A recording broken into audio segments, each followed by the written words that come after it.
بسم اللہ الرحمن الرحیم۔ عن ابی موسیٰ الاشعری رضی اللہ عنہ قال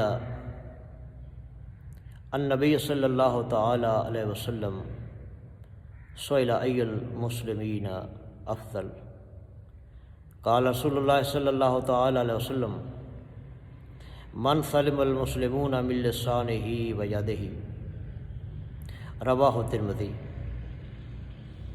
حضرت ابو موسیٰ اشعری رضی اللہ عنہ سے روایت ہے، آپ فرماتے ہیں کہ نبی علیہ الصلوۃ والسلام سے پوچھا گیا کہ کون سا مسلمان افضل ہے، سب سے بہتر ہے؟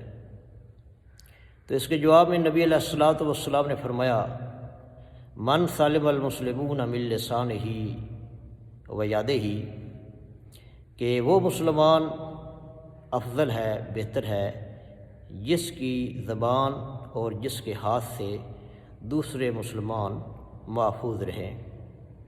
استغفر اللہ لی ولکم ولسائر المسلمین والمسلمات۔